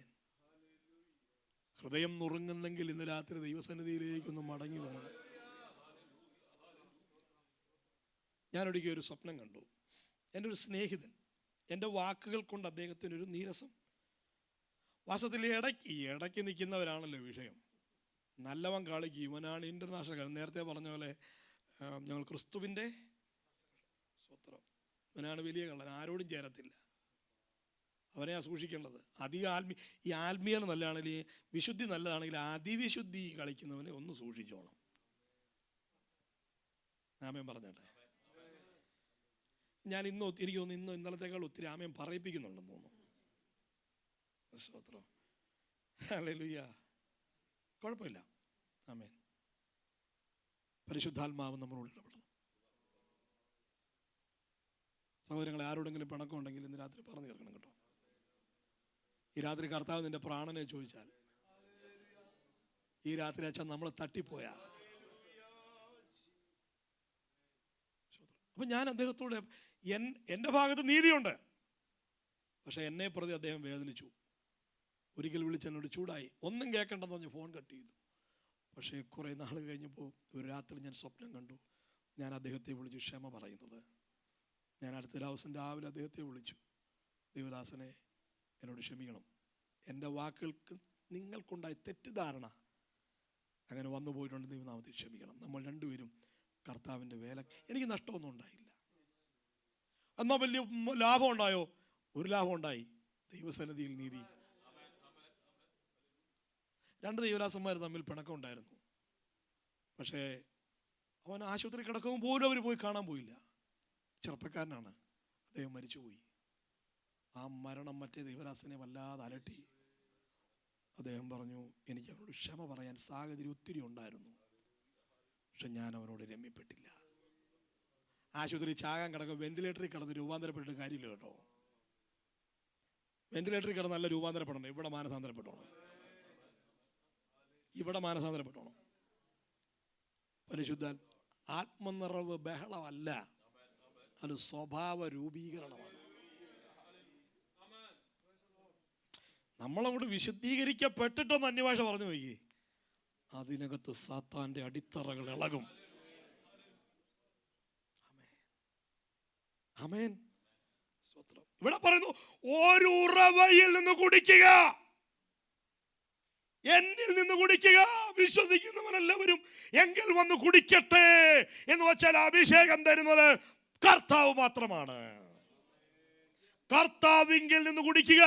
അടുത്ത വാക്ക് പറയുന്നു, എന്നിൽ വിശ്വസിക്കുന്നവന്റെ ഉള്ളിൽ നിന്ന് തിരുവെഴുത്തു പറയുന്നത് പോലെ ജീവജലത്തിന്റെ നദികൾ ഒഴുകി തുടങ്ങും. ഒഴുകും നദികൾ. അവിടെ ഉള്ളിൽ നിന്ന് എന്ന് പറയുന്നതിന് ഒരുപാട് അർത്ഥതലങ്ങളുണ്ട്. ഇന്നർ ബീയിങ് ആണ്, ആന്തരിക സത്ത. അവിടെ ഹൃദയം എന്നൊരർത്ഥം കിടപ്പുണ്ട്. മറ്റൊരർത്ഥം ബിഹേവിയർ ആണ്, പെരുമാറ്റം എന്ന് വെച്ചാൽ ആത്മസ്നാനം പ്രാപിച്ചവന്റെ പെരുമാറ്റം ആത്മനദികളായിരിക്കണം. പെരുമാറ്റം കാണുമ്പോഴറിയണം ഇവന്റെ അകത്ത് അഭിഷേകം ഉണ്ടെന്ന്. നമ്മുടെ സംസാരം കേൾക്കുമ്പോഴറിയണം. നമ്മുടെ ഫീലിങ്സ് ഉണ്ട്, ആഗ്രഹങ്ങളുണ്ട്, നമ്മുടെ വികാര പ്രകടനങ്ങൾ, നമ്മുടെ സ്വഭാവങ്ങൾ ഇത് ആത്മനദിയായി ഒഴുകണം. ഞാനും ദൈവം കൂടെ തീർത്തോളാം, ഞാനും ദൈവം കൂടെ നോക്കിക്കോളാം. അല്ല, സമൂഹത്തിൽ, അത് സഭായോഗത്തിന് വരുമ്പോഴല്ല പ്രിയരെ, നിങ്ങളുടെ ജോലി സ്ഥലങ്ങളിൽ, നിങ്ങൾ കടന്നു പോകുന്ന വഴികളിൽ, നിങ്ങളുടെ സഹപ്രവർത്തകരുടെ നടുവിൽ, സഹപാഠികളുടെ നടുവിൽ, നിങ്ങളോടൊപ്പം യാത്ര ചെയ്യുന്നവരുടെ നടുവിൽ, നിങ്ങളോടൊപ്പം ആരാധിക്കുന്നവരുടെ മുമ്പിൽ നമ്മുടെ പെരുമാറ്റങ്ങൾ ആത്മനദിയാകണം. അടുത്തവനെ ജീവിപ്പിക്കുന്നതാകണം, കൊല്ലുന്നതാകരുത്, ന്യായവിധിക്കാകരുത്, ആത്മാവിന്റെ ചലനം കൊടുക്കുന്നതായിരിക്കണം. നമ്മുടെ പെരുമാറ്റം അഭിഷേകമായിരിക്കണം. അത് 24 മണിക്കൂർ അന്യഭാഷ പറയുന്നതല്ലെന്ന്. മനസ്സലി വെളിപ്പെടുന്നത്, സ്നേഹം വെളിപ്പെടുന്നത്, ആത്മാവിന്റെ ഫലങ്ങൾ പ്രകടമാകുന്നത്.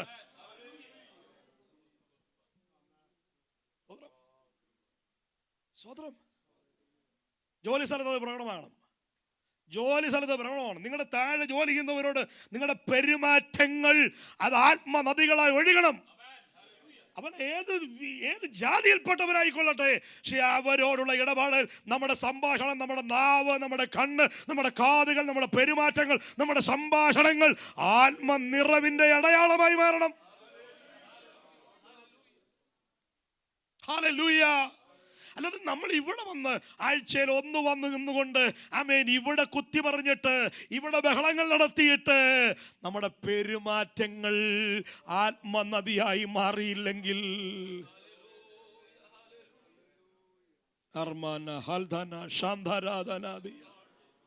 രാത്രിയിലും ദൈവമകളെ പരിശുദ്ധാത്മാവ് നമ്മെ പ്രതി ദുഃഖിക്കാൻ പാടില്ല. പരിശുദ്ധാത്മാവിനെ ദുഃഖിപ്പിക്കരുത്. ഒന്ന് സ്വയപരിശോധന ചെയ്യണം. എന്നെ പ്രതി നമുക്ക് തുണ നിൽക്കുന്ന പരിശുദ്ധാത്മാവിന് ഇഷ്ടമാ, പക്ഷെ തുണ നിൽക്കുന്ന സ്വഭാവമാണോ നമ്മുടെ എന്നൊന്ന് പരിശോധിക്കണം. നാലാമത്തെ കൂടെ ചേർത്ത് വെച്ചാലേ ഈ സന്ദേശം കംപ്ലീറ്റ് ആകുകയുള്ളൂ. നാലാമത്തത്, ആത്മനിറവ് എന്നത് നിയന്ത്രണമാണ്. ആത്മനിറവ് എന്താണ്? നിയന്ത്രണം. സ്വത്രം. ആത്മനിറവ് എന്നത് നിയന്ത്രണമാണ്. ഇപ്പം എനിക്ക് ഇവിടെ ഇരിക്കുന്ന ഒരാളെ നിയന്ത്രിക്കണമെങ്കിൽ വിവിധ മാർഗങ്ങളുണ്ട്. പക്ഷെ ഇവിടെ പറയുന്ന നിയന്ത്രണം ഒരുവനെ ബലപ്രയോഗം നടത്തി മുഴുവനും കൊടുത്തിട്ട് ബലപൂർവം വശത്താക്കുക.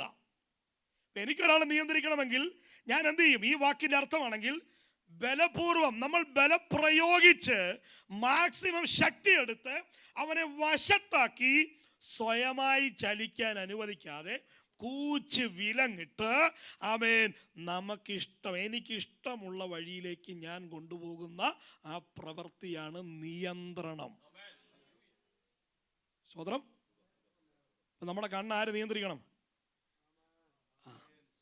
ആത്മാവ് നിയന്ത്രിക്കണം. കൂച്ച് വിലങ്ങിട്ട് തനിക്ക് ബോധിച്ചെടുത്തേക്ക് നമ്മളെ നിയന്ത്രിക്കുന്ന ആ ആത്മനിയന്ത്രണമാണ് നിറവ്. എല്ലാവരും പറയുന്ന വാക്ക് പറയാൻ നമുക്ക് അനുവാദം ഇല്ല. എല്ലാവരും എൻജോയ് ചെയ്യുന്നിടത്ത് എൻജോയ് ചെയ്യാൻ നമുക്ക് അനുവാദം ഇല്ല. എല്ലാവരും പറയുന്നത് പോലെ പറയാൻ നമുക്ക് അനുവാദമില്ല. എല്ലാവരും പെരുമാറുന്ന പോലെ പെരുമാറാൻ നമുക്ക് അനുവാദം ഇല്ല. പക്ഷെ നമ്മളെ കർത്താവ് കാണുന്നത് സഭയെ വരുമ്പോഴല്ല. സഭയെ വരുമ്പോഴല്ല കർത്താവ് നമ്മളെ കാണുന്നത്. നിങ്ങളുടെ ഇടവഴികൾ അവൻ കാണുന്നു, നിങ്ങളുടെ രാത്രികൾ അവൻ കാണുന്നു, നിങ്ങളുടെ പകലുകൾ അവൻ കാണുന്നു, നിങ്ങളുടെ രഹസ്യ ജീവിതം അവൻ കാണുന്നു, നിങ്ങളെന്ന് പറയുന്നില്ല, നമ്മുടെ രഹസ്യ ജീവിതം അവൻ കാണുന്നു, നമ്മുടെ ചലനങ്ങൾ അവൻ കാണുന്നു, നമ്മുടെ നീക്കങ്ങൾ അവൻ കാണുന്നു, നമ്മുടെ ചിന്തകൾ അവൻ കാണുന്നു. ആ ചിന്തകൾ, നമ്മുടെ വികാരങ്ങൾ, നമ്മുടെ ഫീലിങ്സ്, നമ്മുടെ ബിഹേവിയർ, നമ്മുടെ ആഗ്രഹങ്ങള്, നമ്മുടെ ഹൃദയം, നമ്മുടെ ആന്തരിക സത്ത ആത്മാവിന്റെ കൺട്രോളിലായിരിക്കണം. നമ്മുടെ സംഭാഷണങ്ങൾ ആത്മാവിന്റെ കൺട്രോളിലായിരിക്കണം. ഹല്ലേലൂയ. ഒരു വെറും പ്രസംഗത്തിന്റെ കേൾവിക്കാരായിരിക്കരുത്. ഈ വചനങ്ങളിൽ സ്വയപരിശോധന ചെയ്യണം. ആത്മാവ് എവിടം വരെ ഉള്ളൂ? നമ്മുടെ കഴുത്ത് വരെ ഉള്ളോ? അത് നമ്മുടെ നാവ് വരെ അഡ്ജസ്റ്റ് ചെയ്യുകയാണോ? കണ്ണടച്ച് നാക്കുകൊണ്ട് പറഞ്ഞ് നിർത്തുകയാണോ? അതോ എന്നെ രൂപാന്തരപ്പെടുത്തുന്ന, എന്നെ നിത്യതയ്ക്കായി പാകപ്പെടുത്തുന്ന, ആ അളവിലേക്ക് എന്നെ നിയന്ത്രിക്കുന്ന ആ പരിശുദ്ധാത്മാവിന്റെ നിറവിൽ ഞാൻ വിധേയപ്പെട്ടിട്ടുണ്ടോ? ഇന്ന് രാത്രി സ്വയപരിശോധന ചെയ്യണം. ആമേൻ പറഞ്ഞാട്ടെ. Hallelujah, hallelujah. നമ്മുടെ പെരുമാറ്റങ്ങൾ ഇത് നിയന്ത്രിക്കണം. എനിക്കിപ്പോൾ നിങ്ങളെ നിയന്ത്രിക്കണമെങ്കിൽ പാസ്റ്റർ വിശ്വാസിയെ നിയന്ത്രിക്കുന്ന കണ്ടിട്ടില്ലേ? കണ്ണ് കാണിക്കും, ഇവിടെ വരാൻ പറയും, വിരൽ കൊണ്ട്, വാക്കുകൾ കൊണ്ട്. പക്ഷെ അതല്ല ഇവിടെ നിയന്ത്രണം മുഴുബലം ഉപയോഗിച്ച് ആമേൻ കീഴ്പ്പെടുത്തി വശത്താക്കി തനിക്കിഷ്ടമുള്ളതുപോലെ കൊണ്ടുപോകുന്നതാണ്. ആത്മാവ് അവനെ മരുഭൂമിയിലേക്ക് നടത്തി എന്ന് പറയും. ആത്മനിറവ് സ്വഭാവമായി മാറിയല്ലേ? ഞാൻ അതുകൊണ്ടൊന്ന് പറയാം. സ്തേഫാനോസിന്റെ ചരിത്രം തന്നെ 6-ാം അധ്യായത്തിലേക്കൊന്ന് നോക്കിയാട്ടെ. സഹോദരാ, വാക്യം ഒന്ന് വായിക്കേണ്ടതാണ്, വിട്ടുപോയൊരു ഭാഗം. 6-ാം അധ്യായത്തിന്റെ 3-4 വാക്യങ്ങളൊക്കെ ഒന്ന് വായിക്കാവോ? 3-4 വാക്യങ്ങൾ. അപ്പോസ്തലപ്രവൃത്തി.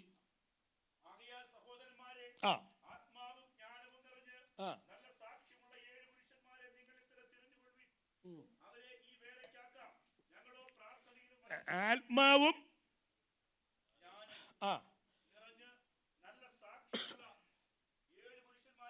എന്തിനായിരുന്നു? ഒന്ന് മറുപടി പറ. മറുപടി. മേശമേൽ. ഞാൻ ഞങ്ങളുടെ നാട്ടിൽ ചോദിച്ചു, ഈ മേശമേൽ ശുശ്രൂഷ എന്നെ അത് ഈ തിരുമേശയെ സപ്പോർട്ട് ചെയ്യാനാണ്. പാസ്റ്റർ ഇങ്ങനെ വീഞ്ഞെടുത്ത് കൊടുക്കും, അതുമായിട്ട് പോകാനാണ്. ഇവിടെ പറഞ്ഞ മേശമേലിലെ ശുശ്രൂഷ എന്ന് പറയുന്നത് ഭക്ഷണപാനീയങ്ങൾ സംബന്ധിച്ച്, ഭൗതിക കാര്യങ്ങൾ സംബന്ധിച്ച്, നാടൻ ഭാഷ പറഞ്ഞ കഞ്ഞിയും കറിയും വിളമ്പാൻ അല്ലേ? ഇനിയിപ്പോൾ കഞ്ഞിയും കറിയും അവിടെ ഉണ്ടോ എന്ന് ചോദിച്ചുകൊണ്ട് വരരുത്. നമ്മളുമായി ബന്ധമുള്ളൊരു സംഭവം പറഞ്ഞതേ ഉള്ളൂ. അപ്പോൾ മേശമേൽ അന്ന് കഞ്ഞിയും കറിയും വിളമ്പാൻ, ഭക്ഷണപാനീയങ്ങൾ സംബന്ധിച്ചും വരവ് ചെലവുകൾ കാര്യങ്ങൾ സംബന്ധിച്ചും ശുശ്രൂഷകരെ സഹായിക്കാൻ ആക്കി വെച്ച് 7 പേര്. ഞാൻ ചോദിക്കട്ടെ, നിങ്ങളുടെ വീട്ടിൽ പണിക്ക് വിളിക്കുന്നത് നിങ്ങളെക്കാൾ ഡിഗ്രി ഉള്ളവരാണോ? ആണോ? നിങ്ങളൊരു ഡ്രൈവറിനെ വെക്കുന്നത് നിങ്ങളെക്കാൾ ഡിഗ്രി ഉള്ള ഒരാളെയാണോ? നമ്മൾ പറമ്പിൽ കിളയ്ക്കാൻ നാട്ടിൽ ചെല്ലുമ്പോൾ നിങ്ങൾ ആളുകളെ വിളിച്ച് പറമ്പ് കിളയ്ക്കുകയുള്ളൂ. നിങ്ങളവിടെ പറമ്പിൽ കിളയ്ക്കാൻ ആളെ വിളിക്കുന്നത് നിങ്ങളെക്കാൾ ഡിഗ്രി ഉള്ളവരെയാണോ? അല്ല, ഒന്നുമില്ല. കിളയ്ക്കാൻ അറിഞ്ഞാൽ മതി അല്ലേ? പൈസയ്ക്ക് ആവശ്യമുള്ളവർ വന്നാൽ മതി. പക്ഷെ ഇവിടെ നോക്കണം, മേശമേൽ ശുശ്രൂഷയ്ക്ക് അന്നത്തെ ആഹാര കാര്യങ്ങളിൽ ഇടപെടാൻ വേണ്ടി ഭൗതിക കാര്യങ്ങളെ ക്രമപ്പെടുത്തലിന് ആളെ തെരഞ്ഞെടുത്തപ്പോൾ വെച്ച മാനദണ്ഡം കുക്കിംഗ് അറിയാവോന്നല്ല, ഷെഫാണോന്നല്ല, ഏത് ഐറ്റം വെക്കാൻ അറിയാന്നല്ല, അവൻ ചെയ്യാനുള്ള ജോലിയുടെ പ്രൊഫഷന്റെ അതിന്റെ തികവല്ല അവിടെ ചോദിച്ചത്, അവൻ ആത്മനിറവുണ്ടോന്നാ. സ്വതന്ത്രം അന്ന് കഞ്ഞിയും കറിയും വെക്കാൻ വിളിച്ചവൻ ഇത്ര ആത്മനിറവ് വേണമെങ്കിൽ അന്ന് പ്രസംഗിച്ചവന്റെ നിറവ് എന്തോ ആയിരിക്കും? സ്വതന്ത്രം. ഇന്ന് അതൊക്കെ എവിടെ കിടക്കുന്നു? സ്വതന്ത്രം. ദൈവത്തെ ഒന്ന് മഹത്വപ്പെടുത്തണം. ഈ ഉപവാസ പ്രാർത്ഥന നമ്മുടെ രൂപാന്തരത്തിനുള്ളതാകട്ടെ. ആത്മനിറവുള്ള 7 പുരുഷന്മാരെ വേണം. നല്ല സാക്ഷ്യമാണ്. ഇവിടെ വന്ന് ശരിയായിക്കോളുന്നല്ല, നല്ല സാക്ഷ്യമുള്ള 7 പേരാണ്. നല്ല സാക്ഷ്യമില്ലാത്തവൻ അവൻ അച്ചാർ വിളമ്പിയാലും പ്രയോജനമായിരിക്കും.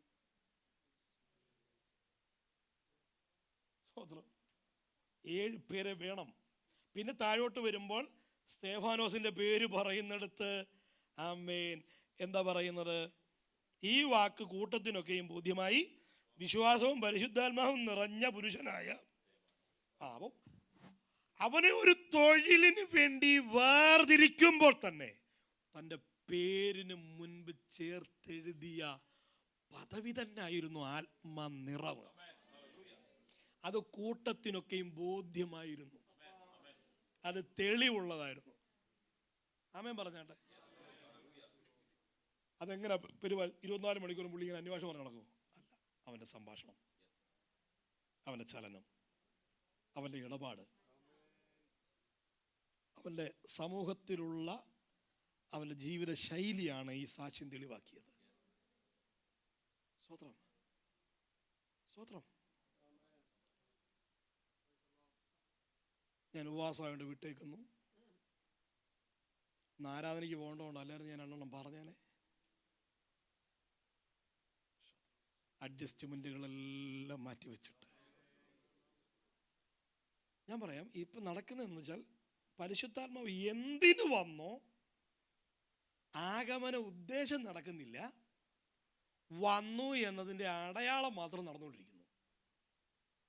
പരിശുദ്ധാത്മാവ് നമ്മിൽ വന്നതിൻ്റെ പ്രത്യേകിച്ച് അടയാളം എന്താണ്? നിങ്ങൾ ഭയങ്കരമായി പിണങ്ങിയൊരവസ്ഥയിൽ. സ്തോത്രം, ഹല്ലേലൂയ. കരങ്ങൾ ഉയർത്തി ഹല്ലേലൂയ. അഭിഷേകം നമ്മളിലുണ്ട് എന്നതിൻ്റെ പ്രത്യേകിച്ച് അടയാളം അന്യഭാഷയാണ്. വാതുറന്ന ദൈവത്തെ സ്തുതിക്കുന്നതാണ്, കൈയടിച്ച് ആരാധിക്കുന്നതാണ്. പക്ഷെ അടയാളത്തിന് പ്രാധാന്യം കൊടുക്കുകയും ഉദ്ദേശത്തിന് പ്രാധാന്യം കൊടുക്കാതിരിക്കുകയും ചെയ്യുന്നു. അവിടെയാണ് വീഴ്ച വരുന്നത്. ഒരു വിധത്തിൽ പറഞ്ഞാൽ നമ്മളെ പ്രതി കർത്താവ് വേദനിച്ചുകൊണ്ടിരിക്കുകയാണ്, നമ്മളെ പ്രതി പരിശുദ്ധാത്മാവ് ദുഃഖിച്ചുകൊണ്ടിരിക്കുകയാണ്. ആരോടെങ്കിലുമൊക്കെ ക്ഷമ പറയാനുണ്ടെങ്കിൽ, രൂപാന്തരപ്പെടാനുണ്ടെങ്കിൽ ഇന്ന് രാത്രി അതിനുള്ളൊരു അവസരം തരികയാണ്. സ്തോത്രം. ദൈവാത്മാവ് നമ്മളിൽ ക്രിയ ചെയ്യട്ടെ. നമ്മൾ ഞായറാഴ്ച തുടങ്ങിയത്, വെള്ളിയാഴ്ച തുടങ്ങിയത് തന്നെ അങ്ങനെ ആയിരുന്നു അല്ലേ? കർത്താവിൻ്റെ ദാസൻ എഴുന്നേറ്റ് പറഞ്ഞൊരു വാക്ക് കണ്ടല്ലോ, പുള്ളി ക്ഷമ പറഞ്ഞു, പുള്ളി നമ്മുടെ താഴെയായി. അതല്ല, അതൊരു മാതൃകയായി മുന്നോട്ട് വയ്ക്കുകയാണ്. നിങ്ങൾക്ക് നീരസമുണ്ടെങ്കിൽ ഇന്ന് രാത്രി ഏറ്റുപറ. നിങ്ങളുടെ സ്വഭാവങ്ങളെ ആത്മാവ് നിയന്ത്രിക്കട്ടെ. പൊതുവേ എൻ്റെ പ്രസംഗത്തിനൊരു സൗന്ദര്യം കുറവാണ്. പക്ഷെ ഇന്ന് രാത്രി പരിശുദ്ധാത്മാവ് നിങ്ങളെ ജഡപ്രകാരം ആനന്ദിപ്പിക്കാനല്ല, ആത്മാവിലൊന്ന് കരുത്തു പകരാൻ, ഒരു ആത്മസ്വഭാവത്തിലേക്ക് വിധേയപ്പെടാൻ താല്പര്യമുള്ളവർ ദയവായി ഇന്ന് രാത്രി ഒന്ന് ഏൽപ്പിച്ചു കൊടുക്കുക. ഒരു പ്രസംഗം ഒരു വാക്യം കൂടെ വായിച്ചിട്ട് നമുക്ക് 1 കൊരിന്ത്യർ ലേഖനം 6-ാം അധ്യായം 19-ാമത്തെ വാക്യം.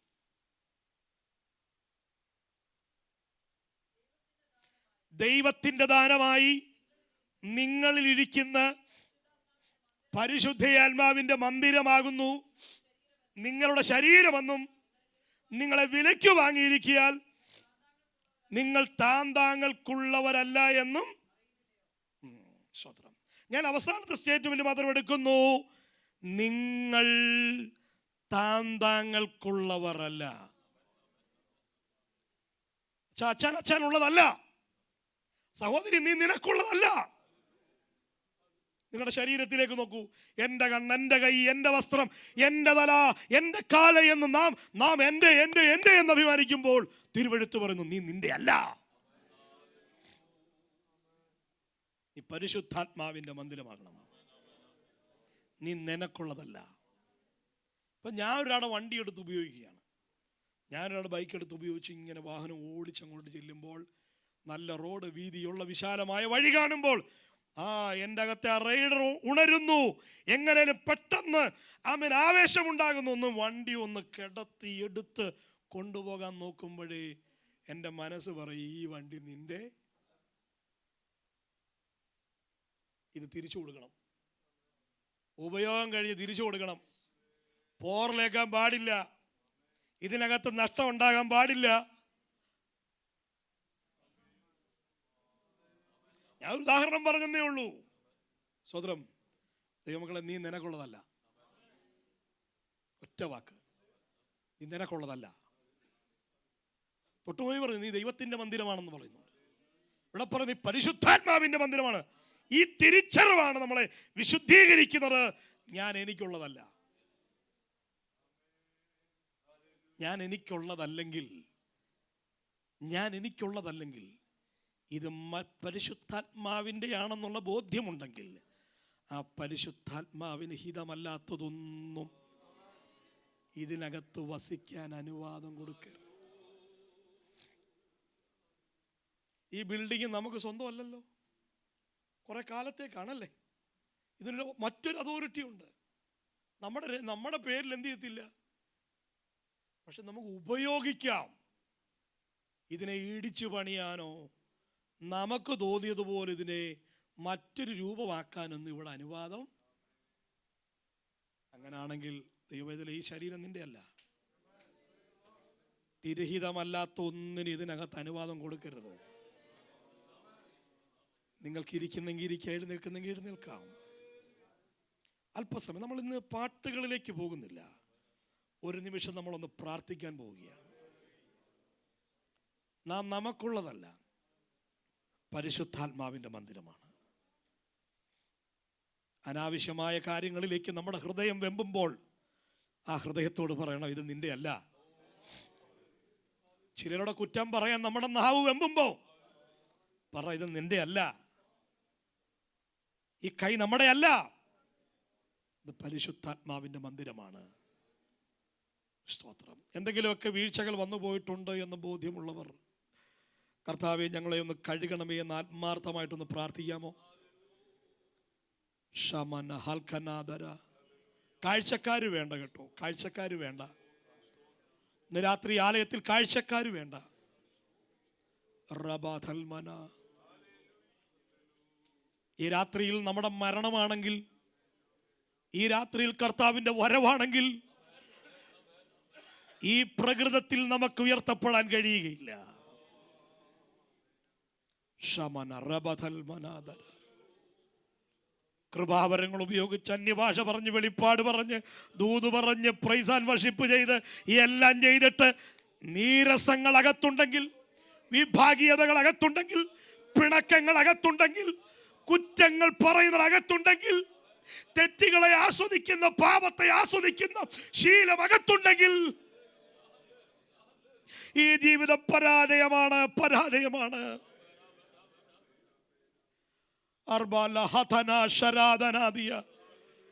നിങ്ങളുടെ ഈ മുറിക്കകത്ത് ഇന്നാളിരിക്കുന്നു, ഞാനൊരു വാക്ക് പറഞ്ഞാൽ, ഞാനൊരു അമ്മേൻ ഇന്ന ഭാഗത്ത് ക്ഷമ പറഞ്ഞാൽ, അല്ലെങ്കിൽ ഏറ്റുപറഞ്ഞ് ദൈവസന്നിധിയിൽ ഉറക്കെ പ്രാർത്ഥിച്ചാൽ അതെന്റെ ഇമേജിന് കോട്ടം തട്ടും. തട്ടട്ടെന്ന്. പക്ഷെ നരകയാത്ര അവസാനിക്കുമെന്ന്, നരകവിധി മാറുമെന്ന്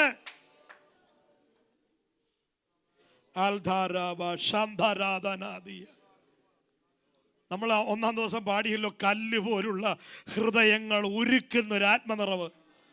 അത് ഇന്ന് രാത്രി പ്രാർത്ഥനാ മുറിയിൽ സംഭവിക്കുകയാണ്. എല്ലാവരും വായികൾ തുറന്ന് ദൈവത്തെ സ്തുതിക്കണം.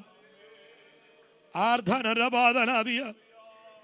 എന്തെങ്കിലുമൊക്കെ പരിശുദ്ധാത്മാവിന്റെ ഹിതമല്ലാത്തത് സ്വഭാവമായോ പ്രവൃത്തിയായോ നമ്മളെ ഭരിക്കുന്നെങ്കിൽ ദൈവസന്നിധിയിൽ ഒന്ന് ഏറ്റുപറയണം, നാം നമുക്കുള്ളതല്ല, നാം നമുക്കുള്ളതല്ല.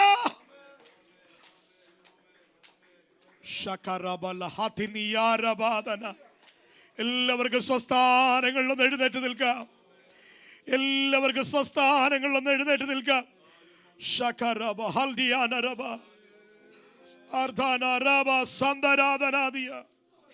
നമ്മുടെ വാക്കോ, നമ്മുടെ ചിന്തയോ, നമ്മുടെ പ്രവൃത്തിയോ, നമ്മുടെ സമീപനമോ, നമ്മുടെ പെരുമാറ്റങ്ങളോ തിരുഹിതത്തിന് വിരോധമായിട്ടുണ്ട് എങ്കിൽ ഇന്ന് രാത്രി അതെല്ലാം ഒന്ന് ഏറ്റുപറയാം. എല്ലാം ഒന്ന്. രണ്ട് കാര്യം, ദൈവത്തോട് ഏറ്റുപറയേണ്ടതെല്ലാം ഏറ്റുപറയണം. ദൈവത്തോട് ഏറ്റുപറയേണ്ടതെല്ലാം ഏറ്റുപറയണം. യാഗവസ്തു യാഗപീഠത്തെക്കാൾ വലുതാകരുത്. കൊഴുപ്പും ജീർണിച്ചതും അഴുക്കും മുഴച്ചതുമെല്ലാം വെട്ടിമാറ്റി കണ്ണം കണ്ണമായി നുറുങ്ങി യാഗപീഠത്തിൻ്റെ അകത്ത് നിൽക്കണം. അവിടെയാ തീ ഇറങ്ങുന്നത്. പരിശുദ്ധാത്മാവിന് നിങ്ങളുടെ കുടുംബത്തെ പണിയാൻ താല്പര്യമുണ്ട്. പരിശുദ്ധാത്മാവിന് നിങ്ങളുടെ ജീവിതത്തെ സ്പർശിക്കാൻ താല്പര്യമുണ്ട്. ചിലരിലേക്ക് ഒരു പുതിയ അഭിഷേകം തരാൻ താല്പര്യമുണ്ട്. ചിലരിലേക്ക് പുതിയൊരു വലിയ ദൈവ പകർച്ച കർത്താവിന് കൈമാറാൻ കൊതിയുണ്ട്.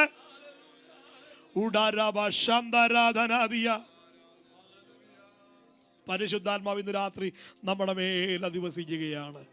എല്ലാ കണ്ണുകളും ദൈവസന്നിധിയിൽ അടയട്ടെ. എല്ലാ വായ്കളും തുറന്നേ. നിങ്ങളുടെ കരങ്ങൾ മാറോടൊന്ന് ചേർത്ത് പിടിച്ചേ. നിങ്ങളുടെ കരങ്ങൾ മാറോടൊന്ന് ചേർത്ത് പിടിച്ചേ.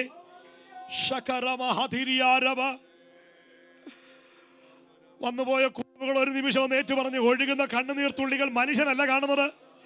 മനുഷ്യനെ കാണിക്കാനല്ല, ദൈവത്തിന് മുമ്പാകെ, ദൈവത്തിന് മുമ്പാകെ അറിഞ്ഞോ അറിയാതെയോ നിങ്ങൾ നിമിത്തം നിങ്ങളുടെ സഹോദരൻ വേദനപ്പെട്ടിട്ടുണ്ടെങ്കിൽ, നിങ്ങൾ നിമിത്തം നിങ്ങളുടെ സഹോദരി വേദനപ്പെട്ടിട്ടുണ്ടെങ്കിൽ, ഇന്ന് രാത്രി അതുകൂടെ അവസാനിക്കട്ടെ. പിണക്കങ്ങൾ മാറട്ടെ, വിഭാഗീയതകൾ മാറട്ടെ.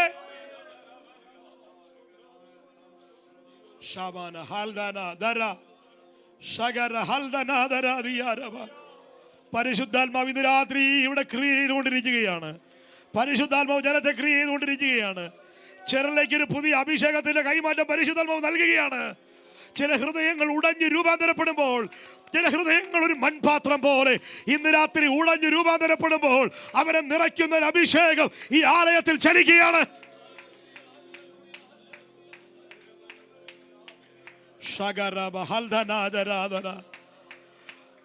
ആദരങ്ങൾ തുറന്ന് പ്രാർത്ഥിച്ചുടങ്ങ്. അഭിഷേകം പ്രാപിച്ചവർ ദൈവസന്നിധിയിൽ സ്തുതിച്ചു തുടങ്ങ്. അഭിഷേകം പ്രാപിക്കാത്തവർ കരഞ്ഞു തുടങ്ങ്. എന്നെ നിറയ്ക്കണമെന്ന് പ്രാർത്ഥിക്കുന്നു രാത്രി.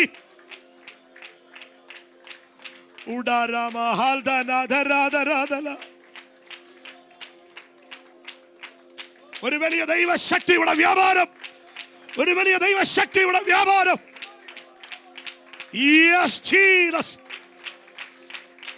വെറും ബഹളമായിട്ട് അവസാനിക്കുകയല്ല.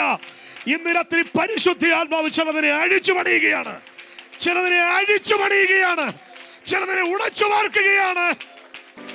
Yes,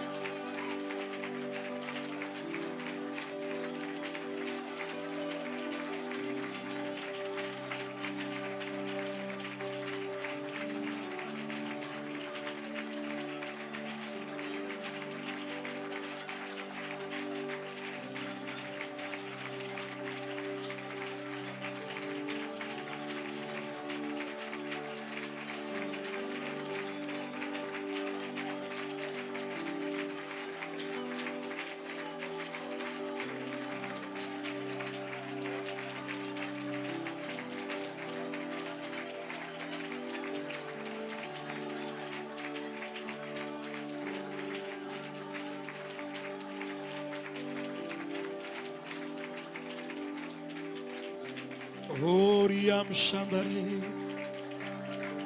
Harathala Sharathala Arathal Manadara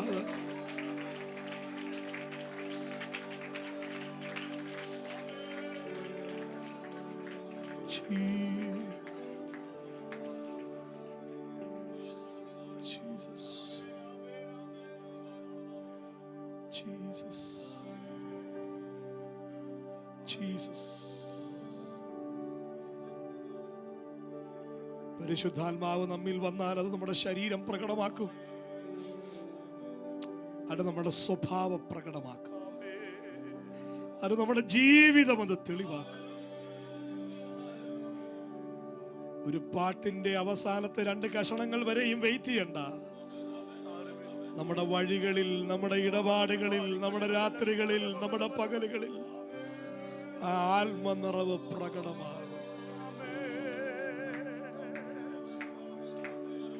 ഇവിടെ നിൽക്കുന്ന ആരെങ്കിലും തമ്മിൽ രമ്യപ്പെടാനുണ്ടെങ്കിൽ ഇന്ന് രാത്രി ഏറ്റുപറയണം, തമ്മിൽ ക്ഷമ പറയണം. സഭ ആള് കളിക്കാനുള്ളതല്ല, സഭ നമ്മുടെ ആണത്തം തെളിയിക്കാനുള്ളതല്ല. സഭ കർത്താവിന്റെ സന്നിധിയാണ്.